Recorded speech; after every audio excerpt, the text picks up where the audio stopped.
Hello दोस्तों, आज जानते हैं तैरना कैसे सीखें। यदि आपको पता नहीं हो तो आपको हम बता दें कि तैरना कैसे सीख सकते हैं। इस वीडियो के माध्यम से आपको बताने जाने वाले हैं तैरना कैसे सीख सकते हैं। यदि आपको पता ही नहीं हो कि आप क्या कर रहे हो तब तैरना थोड़ा मुश्किल होता है।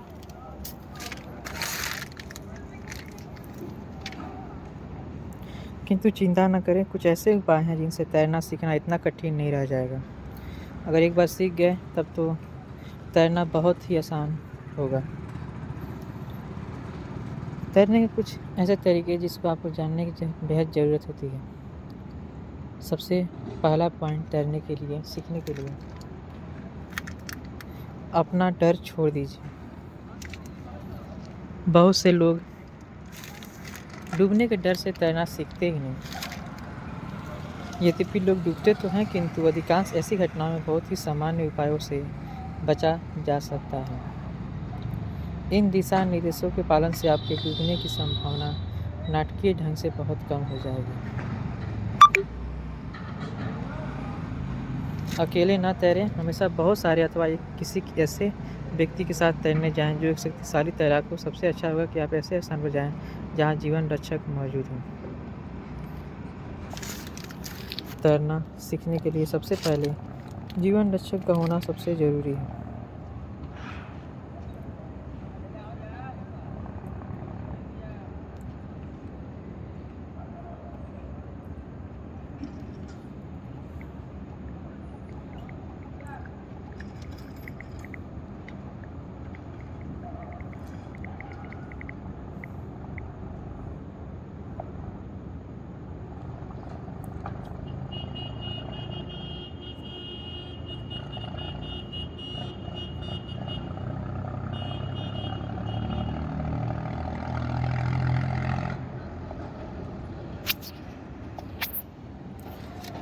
बहते हुए पानी में तैरना न प्रारंभ करें।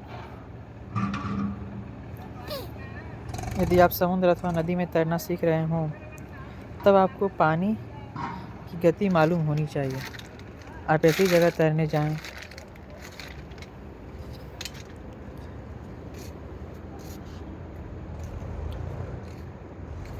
तब सुनिश्चित करें कि आप किसी ऐसे व्यक्ति के साथ हैं जो भली भांति तैरना जानता हो। आप यह पढ़ना और जानना भी सुनिश्चित करें कि अशांत जल क्षेत्र या तेज बहती नदी से कैसे बाहर निकलें।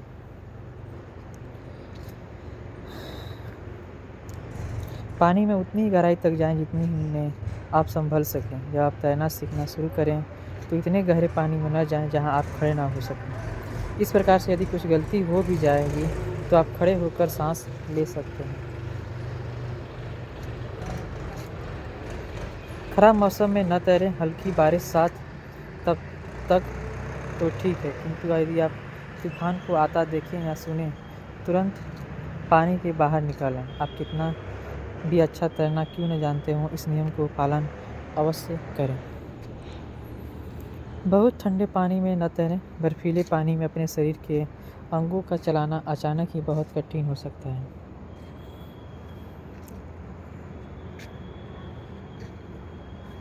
पानी में उतरने या फ्लोट करने की आदत डालें। जब आप पानी में हो तो तरण ताल के सिरे को पकड़ें और अपने पैर को पीछे उतारने दें।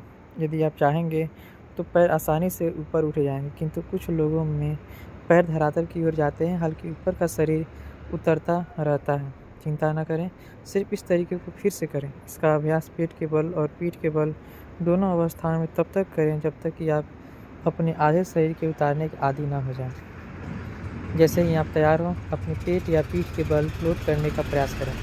कम गहराई में प्रयास आराम करें ताकि असफल होने की स्थिति में आप खड़े हो सकें। ऐसा अजीब लग सकता है जब पानी आपके कानों तक हो और सिर्फ नाक और मुंह पानी के बाहर हो, किंतु जल्द ही आप इसके आदी हो जाएंगे। अतिरिक्त स्थायित्व के लिए अपनी बाहों को 10 डिग्री अंश के कोण तक फैला लें ताकि आपका शरीर टी आकार में आ जाए। सदैव यह याद रखें कि आप बहुत गहरे पानी में चले गए हों या अपने अंगों को न हिला सकें, तब आपके पास एक अचूक उपाय है। अपनी पीठ के बल फ्लोट करना। यदि आप तैर न पा रहे हों और अपने अंगों का इस्तेमाल न कर पा रहे हों तो इधर उधर हाथ पैर न फैलाइए, ना ही तेज़ी से सांस लीजिए। बस अपनी पीठ के बल जितना संभव हो सीधे पड़े रहें और जब तक अपना मानसिक संतुलन न प्राप्त कर लें, पानी के बहाव के साथ चलें। जब आप कम गहराई में हो तब एक लंबी सांस भरें और अपना चेहरा पानी के अंदर ले जाएं। धीरे धीरे नाक से सांस छोड़ें और अगली सांस के लिए बाहर जाएं। बुलबुले निकलने चाहिए। आप अपने मुंह से भी सांस छोड़ सकते हैं, किंतु बड़े बड़े बुलबुलों में जब तक कि आप बुलबुलों की लंबी कतार न छोड़ सकें। यदि आप नाक से सांस छोड़ने में कठिनाई महसूस करें, आप पानी के अंदर नाक को बंद रख सकते हैं या उसके लिए नाक का प्लग इस्तेमाल कर सकते हैं और मुंह में सांस छोड़ सकते हैं। चश्मे पहनें। चश्मे लगाने से पानी के अंदर आँख खोलने में आपको सुविधा होगी और शायद आप ज़्यादा देख पाएँ। ऐसा चश्मा तलाशें जिसमें आँखों वाली जगह के चारों ओर स्पंज के घेरे हों और इसे पानी में डुबोएं, जिससे कि वह आपकी त्वचा से चिपक सके, और अपने सिर के पीछे चश्मे का पट्टा कस ले ताकि वह ठीक से बैठ जाए। टांगों द्वारा किक करने का अभ्यास करें। आप अपनी पीठ के बल फ्लोट कर रहे हों या अभी भी तरण ताल का किनारा पकड़े हों, आप किक करने का अभ्यास कर सकते हैं। फ्लटर किक का अभ्यास करें। अपने पैरों को यथासंभव सीधा रखते हुए एक बैलेरिना की तरह अपने पैर की उंगलियों को फैलाएं और दोनों पैरों से बारी बारी छोटी किक मारें। सबसे अधिक खिंचाव आपको अपने टखनों में महसूस होगा।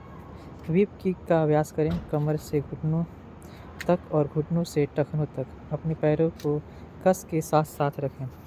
अपने घुटनों को इतना मोड़ें कि आपके टखने 10 डिग्री अंश का कोण बनाएं। जब अपनी जांघों को साथ रखते हुए अपने टखनों को तेजी से अलग करें और उन्हें गोलाकार घुमाएं, मतलब दाहिने पैर को दाहिने तरफ और बाएं पैर को बाईं तरफ देखते हुए दोनों पैरों से अर्ध चक्र बनाएं। अर्ध चक्र के निम्नतम स्तर से अपने टखनों के फिर साथ लाएं और फिर उन्हें ऊपर ले जाएं ताकि आप यही किक फिर से कर सकें।